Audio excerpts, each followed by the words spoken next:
Je, unajua ni madhara gani yanaweza tokea kwa kutunza kwako fedha ndani? Ripoti ya utafiti wa ujumuishi wa kifedha wa Fenscope ya mwaka 2023 inaeleza kuwa asilimia 47 ya Watanzania wanaoweka akiba zao kupitia njia zisizokuwa rasmi hutunza hela hizo ndani ya nyumba zao.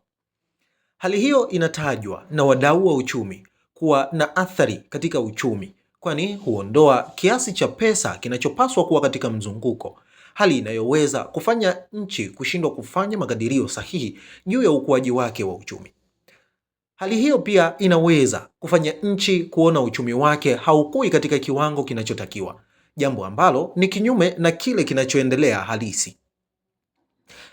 Kutunza fedha nyumbani kumekuwa kukisababisha vilio kwa watu pindi inapotokea matatizo, ikiwemo majanga ya nyumba zao kuungua moto. Matukio hayo yanaweza kuripotiwa kwa nyakati tofauti na vyombo vya habari, huku wengine wakipoteza maisha wakati wakijaribu kurudia fedha zilizokuwa ndani ya nyumba moto unapotokea.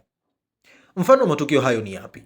Januari mosi 2025, moto ambao chanzo chake hakijajulikana uliteketeza vyumba vitatu vya wapangaji katika mtaa wa Waiseli, kata ya Soweto, manispaa ya Moshi, mkoani Kilimanjaro, na kusababisha kaya tatu kukosa mahali pa kuishi baada ya moto huo kuteketeza samani na mali zote, ikiwemo fedha taslimu shilingi milioni 3.4.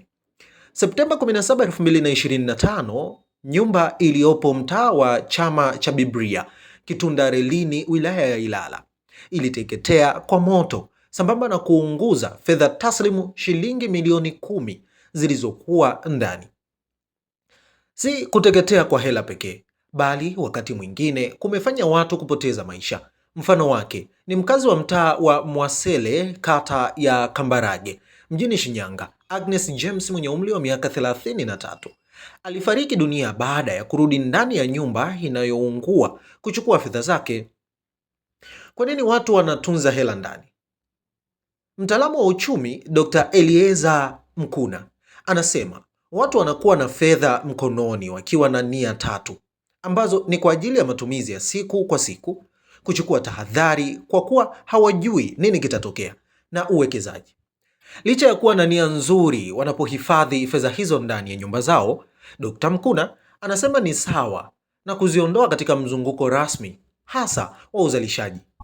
Namnukuu, unapotoa fedha kwenye mzunguko wa fedha ulio rasmi kama benki au mfumo wa kifedha, inakuwa ni upotevu, kwani kuna uwezekano mtu angeweza kukopeshwa kiasi hicho cha fedha, akafanya shughuli zake kama biashara, akalipa kodi na kuajiri watu, lakini anakosa hiyo nafasi.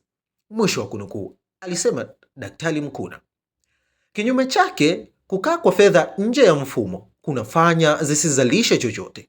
Pia kunaifanya nchi kuwa katika mahesabu yasiyo sahihi, kwani wakati mwingine huweza kuonekana imeshuka kiuchumi au uchumi huo katika kiwango kinachotakiwa. Kumbe ni kwa sababu hela nyingi iko nje ya mfumo. Na hapa namnukuu, hali hii inaweza kufanya nchi kushindwa kufanya makisio sahihi kwa ajili ya maendeleo yake. Mwisho wa kunukuu, aliongeza Dr. Mkuna. Profesa Aurelia Kamuzora anasema fedha ni nyenzo muhimu katika nchi inayowezesha ubadilishanaji wa bidhaa, yaani biashara, mikataba au fedha kwa fedha, ili uchumi uweze kukua. Hivyo ni muhimu iwe katika mfumo unaotambulika. Na hapa nanukuu, ingekuwa kama kila mtu angeweka hela ndani, benki zisingekuwepo. Si vizuri kutunza hela ndani, lakini tunafahamu kuwa asilimia kubwa ya Watanzania bado wanatunza fedha ndani. Mwisho wa kunukuu. Anasema kuweka fedha benki kuna maana kubwa katika kusisimua uchumi, ambapo mwenye fedha akiweka hela zake benki, basi asiyekuwa nazo atakwenda kukopa, atapeleka fedha hizo katika mradi, ataajiri watu kwa kulipa kodi, huku benki ikipata faida. Mtaalamu wa uchumi kutoka Chuo Kikuu cha Dodoma UDOM, Dr. Lutengano Mwinuka anasema uchumi unapokwenda mbele, vitu lazima viwe rasmi, na jambo likiwa katika mifumo isiyo rasmi linakuwa changamoto. Namnukuu, mtu akifanya kitu katika mifumo rasmi si rahisi kuficha shughuli zake, lakini akifanya vitu na kupata fedha katika njia isiyokuwa sahihi, lazima atajificha. Jambo hili linakwamisha mzunguko wa fedha. Mwisho wa kunukuu. Anasema ni wakati sasa umefika wa kurasimisha shughuli za kiuchumi ili kujua ni kwa kiwango gani zinafanyika na zitambulike. Na kwa kufanya hivyo, kutafanya mifumo ya malipo kuwa rahisi. Anasema vitu vinaporasimishwa inakuwa rahisi kujua kila kiwango cha fedha kinachoingia, kinatoka wapi na kinaelekea wapi. Huku akisema malipo ya kidigitali yanaweza kusaidia kufanikisha jambo hilo. Sasa nini kifanyike? Profesa Kamozora anasema kuna baadhi ya maeneo ni ngumu kuwashawishi watu kuona kuwa kuweka fedha ndani si jambo zuri, kwani ndio kitu walichokizoea. Hivyo ametaka suala hilo liangaliwe kwa kina.